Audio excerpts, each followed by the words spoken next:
নমস্কার বন্ধুরা, পিটি রান্নাঘরে তোমাদের সবাইকে স্বাগত। আমি আজ আরেকটি নতুন ভিডিও নিয়ে হাজির হলাম।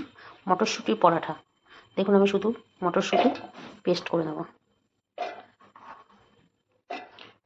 ভিডিওটি দেখার শুরু থেকে শেষ পর্যন্ত ভিডিওটি দেখার অনুরোধ রইল। দেখুন আমি কীভাবে মটরশুঁটির কচুরি বানাই। কচুরি না, সরি, পরোটা। মটরশুঁটি কি সুন্দর পেস্ট করে ফেলেছি, পুরো স্মুথ পেস্ট। একটু খোঁচা খোঁচা থাকলে হবে না কিন্তু, তাহলে পরোটা বা কচুরি করার সময় ফেটে যাবে। আমার পেস্টটা হয়ে গেছে। আমার কড়াইটা গরম হয়ে গেছে, আমি তেলটা সাদা তেল দিয়ে দিয়েছি। এবার আমি কালো জিরে দিয়ে দিলাম। এরপর আমি কালো জিরে ভাজা হয়ে গেছে, আমি আদা লঙ্কার পেস্ট দিয়ে আদা কাঁচা লঙ্কা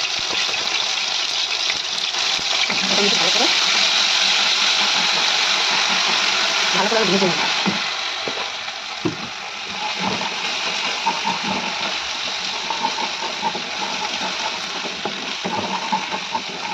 আর মটরশুটির সাথে দেওয়া যেত, কিন্তু আমি দেবো না, কারণ মটরশুটির সাথে আদা কাঁচা লঙ্কা ভালো ভাজা একটা স্মেল আসবে, তাই আমি আলাদা করে ভেজে নিচ্ছি।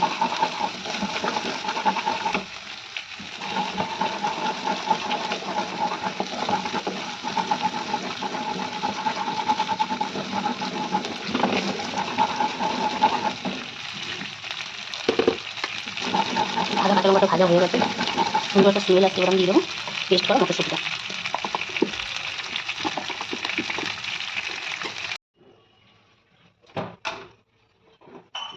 আমি এবার এর মধ্যে একটু নুন দিয়ে দিলাম স্বাদ মতন।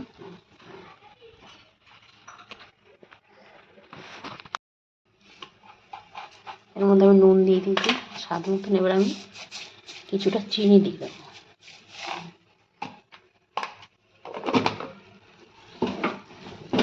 সেটাকে আমি ভালো করে কষাবো। রেডি হয়ে গেছে, এবার আমি একটু ছাতু দিয়ে দেবো এর মধ্যে। ছাতু দিলে টেস্ট ভালো হয়। আমি এটাকে মিক্স করবো, আর কিছু মেশানোর নেই, কিচ্ছু নেই। আমার পুরটা পুরো রেডি হয়ে গেছে।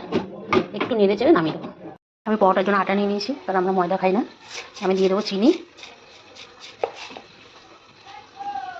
নুন, সাদা তেল।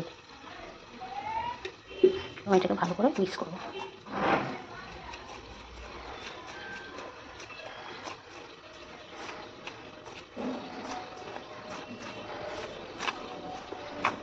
আমার আটাটা দেখো, ময়ামটা ভালো হয়ে গেছে, একটু হাতে লাগছে না। এবার আমি অল্প অল্প করে জল দিয়ে ডোটা বানাবো, বানিয়ে রেস্টে রেখে দেবো ঘন্টাখানিক। এইভাবে মেখে রেখেছিলাম, এবার আমি সেটা লেচি বানাচ্ছি। অল্প একটু আটা নিয়ে নিলাম, এভাবে পুরটা নিয়ে নেবো।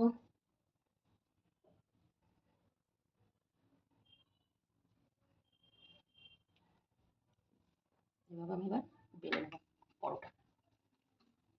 ময়দা দিয়ে বেলছি, কারণ পরোটার সব ময়দা দিয়ে ভালো হয়।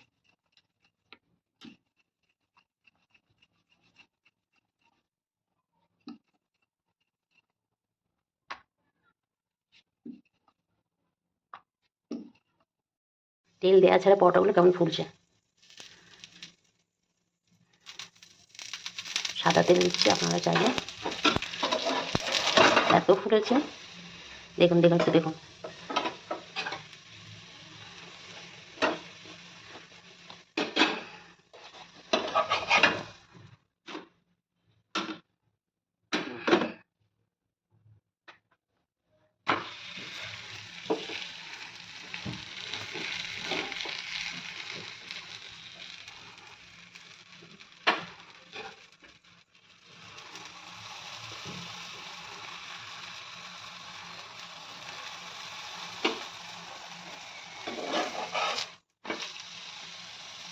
দেখুন কীভাবে ফুলছে, তো নিজে নিজে।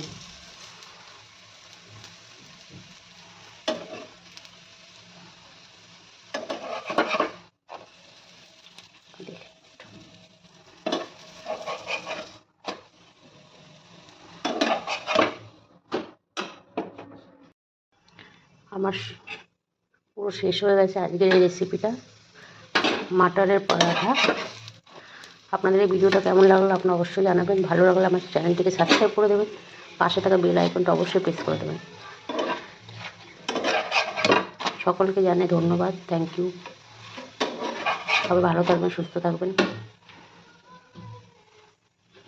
আবার কোনো নতুন ভিডিও নিয়ে আমি হাজির হয়ে যাবো তোমাদের সামনে।